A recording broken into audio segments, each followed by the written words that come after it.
Kia ora, and a very warm welcome to the Kākāpō Files from RNZ. Ko Alison Ballance Hou. In Season 2 of the podcast, we are following along with what we hope will be the most successful breeding season on record for New Zealand's endangered giant flightless night parrot.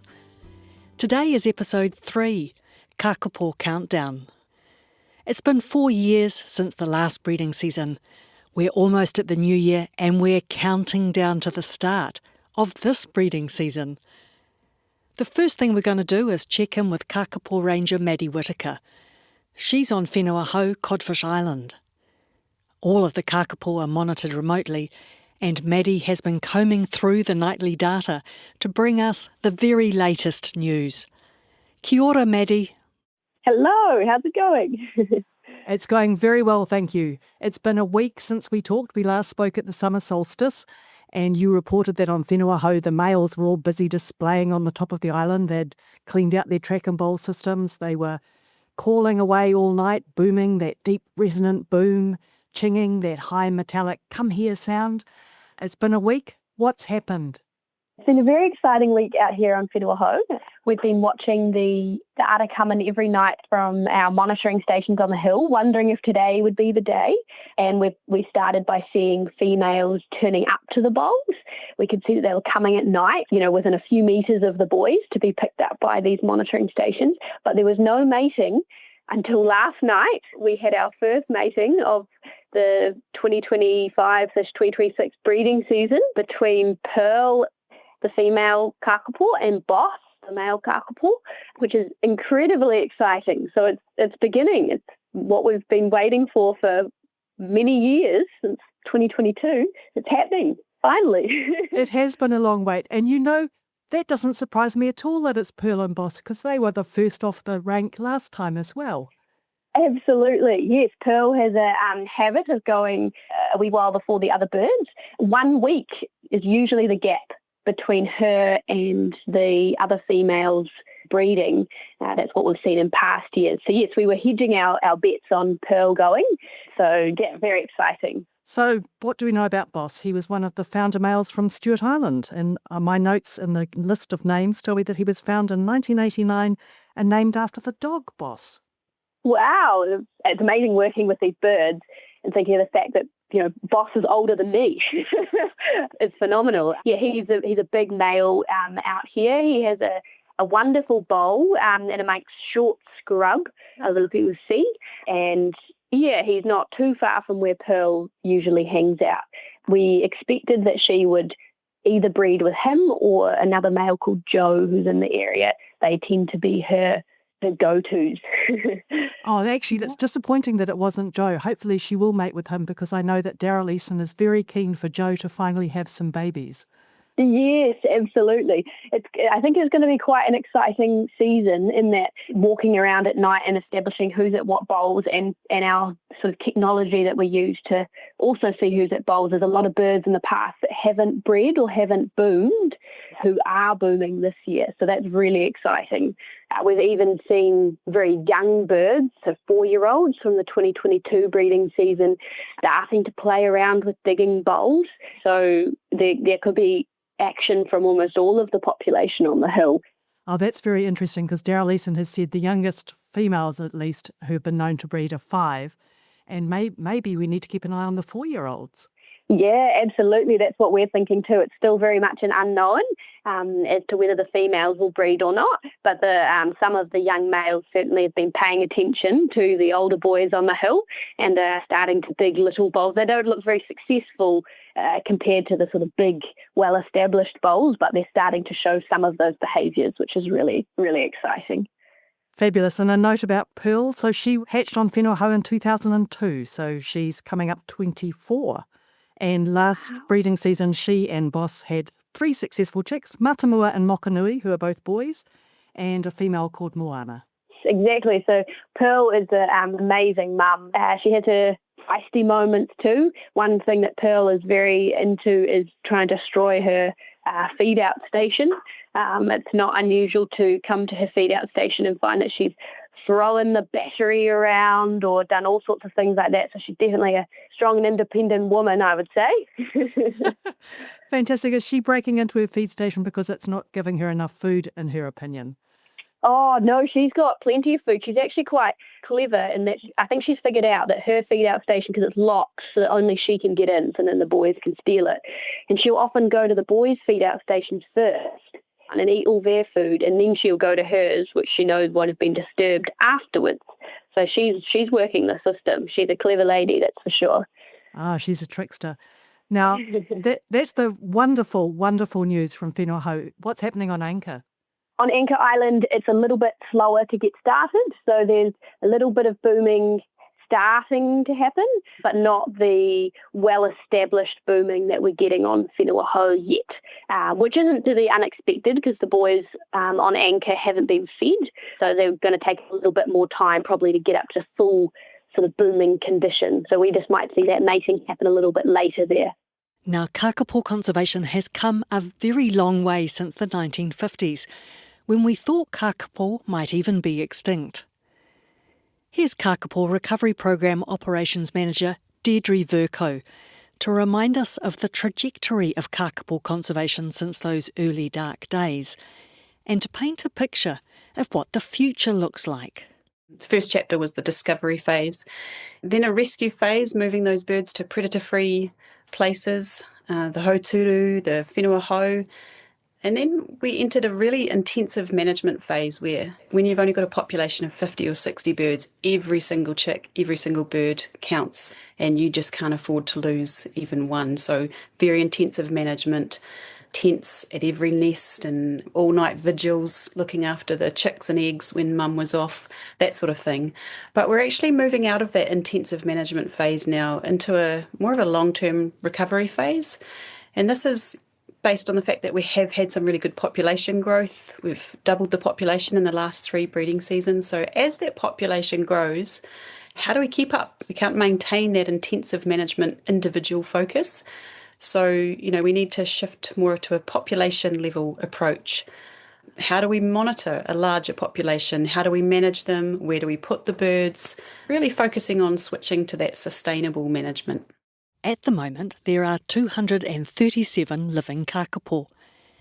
84 of these are females of breeding age, although Hakatere is in hospital, so she won't be breeding this year. That leaves 83 females aged 5 years old or above. They are on 3 breeding islands.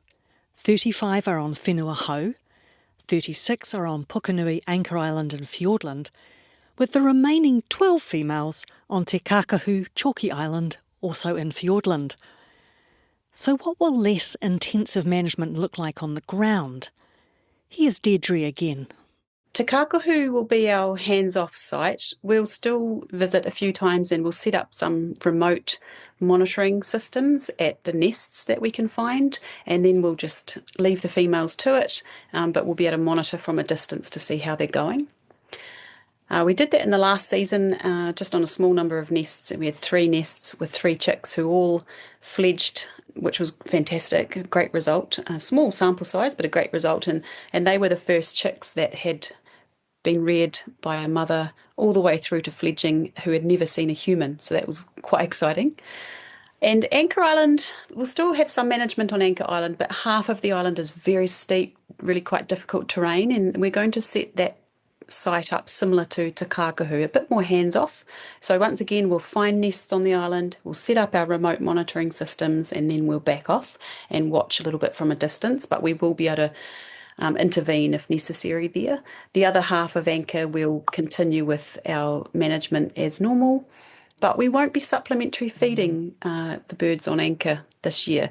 We've got a really significant remu crop developing, and so we think there's going to be plenty of food for the mothers, and so we're taking a very hands-off approach on Anchor in terms of feeding.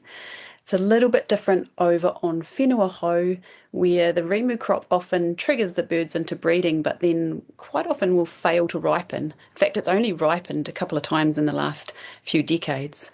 So we will provide supplementary food to the females on Whenua Hou, And we'll also do a little bit more intensive nest management there because we have a bit of an issue there with seabirds.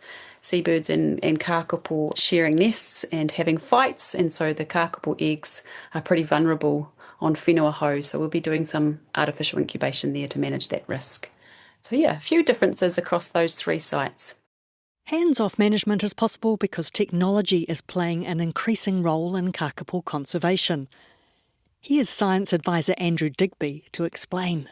So the technology is really important when it comes to stepping back in terms of Kākāpō management. And what we'll have at each nest is a data logger. It basically tells us when the female is present, so when she comes and when she goes. It also tells us the activity of the female when she's on the nest too. And what that enables us to do is monitor how long she's incubating for, her incubating patterns, and also looking at the activity on the nest will tell us how well she's incubating. So if she's disturbed, so for example, we've had birds being disturbed by other Kākāpō in the past, or things like sandflies even, you can actually tell that from the electronic data.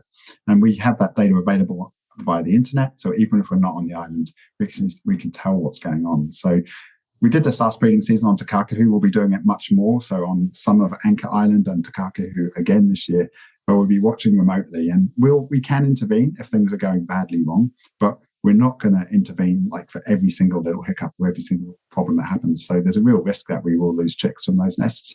But this is the way that we have to take Kākāpō conservation. We cannot continue this intensive management forever. We have to make it more sustainable in the long term, and the technology is a really important way for us to be able to do that. Now we've had some great listener questions emailed in to kākāpō@rnz.co.nz.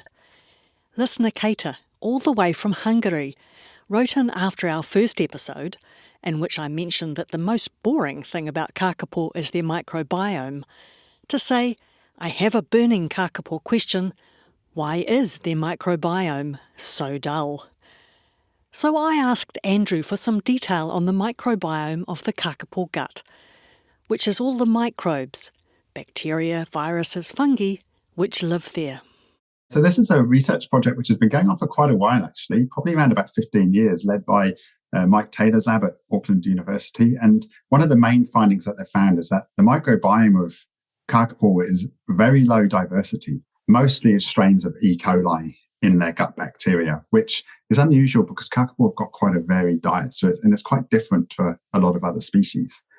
And they've been looking at different associations as well. So is it associated with cloacitis, so this crusty bum disease that we have in Kākāpō? Is it affected by things like supplementary feeding? How does it change with age of chicks in the nest? And weather management things that we do. So like the supplementary feeding, but also one of the things that we do is remove a lot of poo from Kākāpō nests. So Kākāpō chicks poo in their nest and it builds up quite a lot over time and gets pretty gross. We've traditionally have been taking that out, but that naturally happened. And so we did a study with them to look at what difference it makes in terms of the microbiome.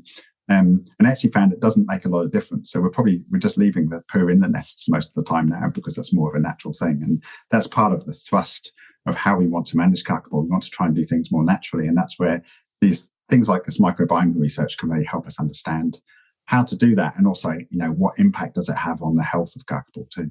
In one of the scientific papers on the Kākāpō microbiome, researcher Annie West and colleagues wrote that it's unusual for one genus of bacteria, the Escherichia shigella genus, which is the E part of E. coli, it's unusual for just one genus to be so dominant. They described it as a true biological peculiarity. They also said that the only other animal they found whose gut microbes were also so dominated by E. coli was China's giant panda, which eats just one kind of bamboo.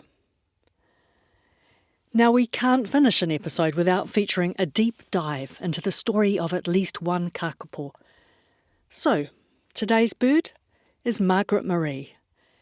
She's an original founder bird from Rakiura, Stewart Island, and was found there as an adult in 1985. She's had 10 chicks that we know of which survived to fledging. Fledging, of course, means a chick has made it to independence at 150 days and can be considered part of the population. But that's not the record we're celebrating today. Margaret-Maree is significant because she's the matriarch of a lineage that currently has 5 living generations, more than any other Kākāpō. Here's Technical Advisor Daryl Eason with more detail. We learnt from DNA that Margaret-Maree had bred on Rakura in the past, so she produced Wendy and Sarah, and both Wendy and Sarah have produced offspring.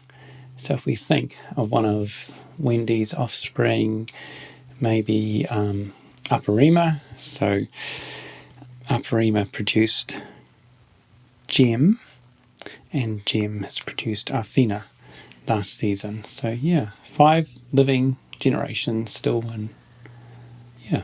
Wahoo! That's quite some dynasty. It is, isn't it? Yeah. Now what's also impressive is that Daryl just reeled off that list of Kākāpō descendants at a moment's notice from his intimate Kākāpō knowledge without referring to anything. I've said it before, that man is a walking Kākāpō encyclopedia. And for all you fellow Kākāpō nerds out there, I've worked out that great-great-grandmother Margaret-Maree has several 5-generation branches on her family tree. So starting with Margaret-Maree, then Wendy again, then Wendy's daughter Hine Taumai, her daughter Titapu, and Titapu's 2 sons, who hatched in 2022, Tuarima and Bloxam. You're welcome. And that's the show for this week. A big thanks to Daryl Eason, Andrew Digby, Deidre Vercoe and Maddy Whittaker, all from DOC's Kākāpō Recovery Program. The Kākāpō Files is presented and produced by me, Alison Ballance. Episode 3 was made with help from RNZ producer Claire Kincannon, production coordinator Brianna Uritich-Gregg, and sound engineer Steve Burridge. Find and follow the Kākāpō Files wherever you listen to podcasts.